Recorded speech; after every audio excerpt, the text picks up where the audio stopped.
Hello everyone, ఎలా ఉన్నారండి అందరూ? నేనైతే చాలా బాగున్నాను. మీరు కూడా బాగున్నారని అనుకుంటున్నాను. ఈ వీడియోలో నేను ఈ రోజంతా ఏం తిన్నాను, నేనేం వంట చేశానో మీతో షేర్ చేస్తున్నానండి. First of all, welcome back to my channel. కొత్తగా చూస్తున్న వాళ్ళైతే సబ్స్క్రైబ్ చేసుకొని, వీడియో నచ్చితే లైక్ చేసి షేర్ చేయండి. ఎలా ఉందో కామెంట్ చేయండి. ఈరోజు పొద్దుటే 6 o'clockకి లేచానండి. లేచాక బ్రష్ చేసుకున్నాను. ఫ్రెష్ అప్ అయ్యాక ఫస్ట్ ఒక గ్లాస్ ఆఫ్ వాటర్ని బాగా బాయిల్ చేసుకొని అందులో జీలకర్ర, సోంపు, వాము వేసి బాయిల్ చేసుకున్నాను. దాన్ని ఫిల్టర్ చేసుకొని వెచ్చగా అయ్యాక ఓ గ్లాస్ తీసుకున్నాను. ఇది ఈ మధ్య ఒక 1 వీక్గా చేస్తున్నానండి. ఎందుకంటే కొంచెం బ్లోటింగ్ వచ్చినట్టు, కొంచెం వెయిట్ వచ్చినట్టు అనిపిస్తోంది నాకు. సో ఈ డీటాక్స్ డ్రింక్ తీసుకుంటే మంచిదని చెప్తున్నారు కదా, అందుకే నేను కూడా ఒక 4-5 డేస్గా తీసుకుంటున్నాను. టీవీ చూస్తూ ఈ డీటాక్స్ డ్రింక్ అయితే సిప్ బై సిప్ చేస్తూ వచ్చాను.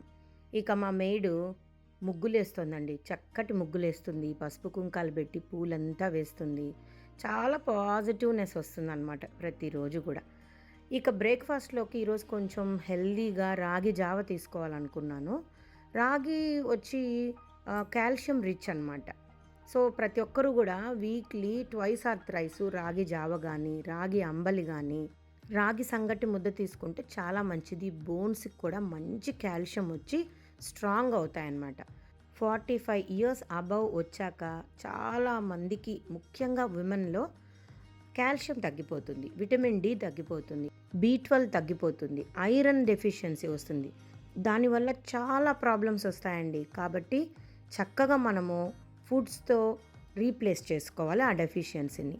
ఫుడ్స్తో సరిపోకపోతే సప్లిమెంటరీస్ తీసుకోవాలి.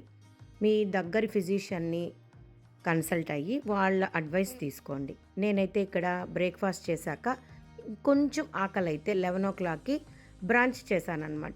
లైక్ అవకాడో టోస్ట్, బటర్లో 2 బ్రెడ్ స్లైసెస్ని టోస్ట్ చేసుకొని దానిపైన సన్నగా స్లైస్ చేసిన అవకాడోని పెట్టాను. దానిపైన చిల్లీ ఫ్లేక్స్, ఓరిగానో కొంచెం స్ప్రింకిల్ చేసి లైట్గా హనీని టచ్ చేశానమాట.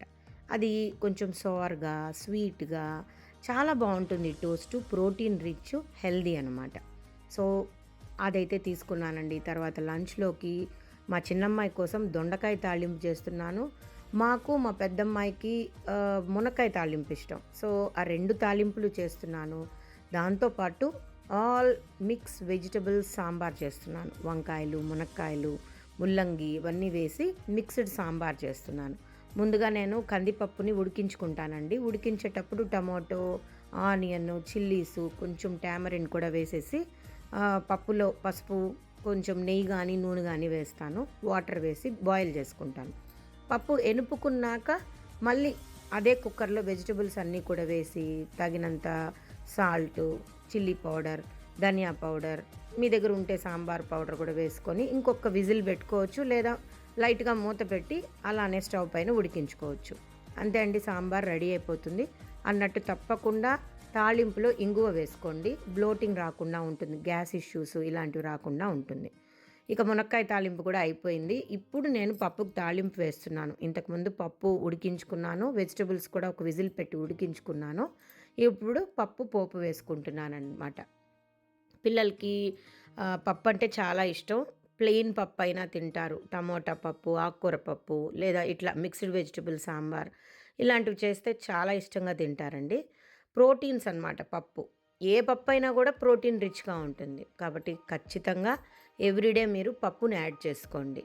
ఇక ప్రోటీన్స్ బాగా రావాలంటే వెజిటేరియన్స్ అయితే పన్నీర్, సోయా అంటాం కదా అవి, తర్వాత ఈ లోటస్ సీడ్స్ అంటాం, మఖన, వాటిల్లో భలే ప్రోటీన్స్ ఉంటాయండి. తప్పకుండా అలాంటివి వెజిటేరియన్సే కాదు, నాన్ వెజిటేరియన్స్ కూడా తీసుకోవచ్చు.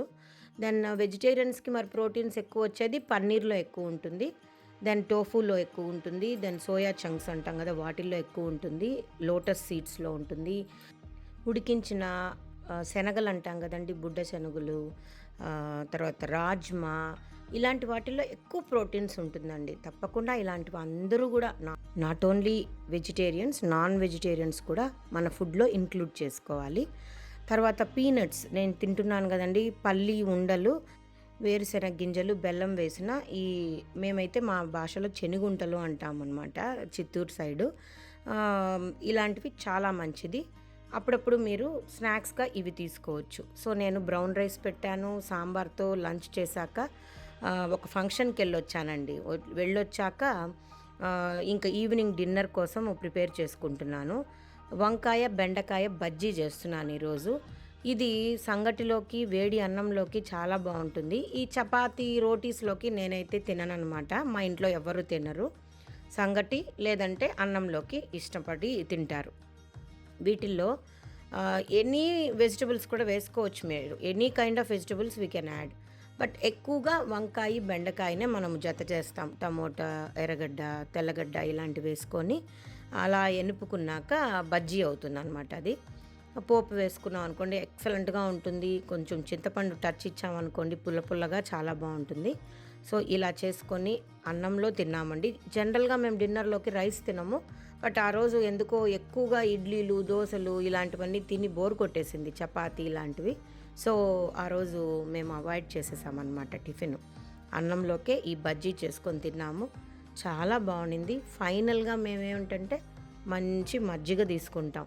చల్లటి మజ్జిగ పడుకునే ముందు తాగామంటే కడుపులో చల్లగా ఉంటుంది. ఎటువంటి గ్యాస్ట్రిక్ ఇష్యూస్ రావు. ఇలా ఈరోజు నా డైట్ ఫినిష్ అయిందండి. సో, మీరు కూడా మంచి డైట్ తీసుకోండి. నాన్ వెజిటేరియన్స్ అయితే చికెన్, ఫిష్ ఎక్కువ తీసుకోవాలి. ఐరన్ డెఫిషియన్సీ ఉన్నవాళ్ళు మటన్ లివర్, చికెన్ లివర్ ఎక్కువ తీసుకోండి. ఫిష్ చాలా మంచిది. ఒమేగా 3 ఫ్యాటీ యాసిడ్స్ ఉంటాయి ఫిష్లో. అండ్ హార్ట్కు చాలా మంచిదండి. సో, ఫైనల్గా మజ్జిగ అయితే తీసుకొని నా డైట్ని ఈరోజు ఇలా ముగించాను. మీకు ఈ వీడియో నచ్చినట్లయితే తప్పకుండా లైక్ చేయండి. మీ ఫ్రెండ్స్కి, రిలేటివ్స్కి షేర్ చేయండి. అలాగే ఛానల్ని సబ్స్క్రైబ్ చేసుకోండి. ఇంకా మంచి వీడియోస్తో మళ్ళీ కలుస్తాను. Until then bye.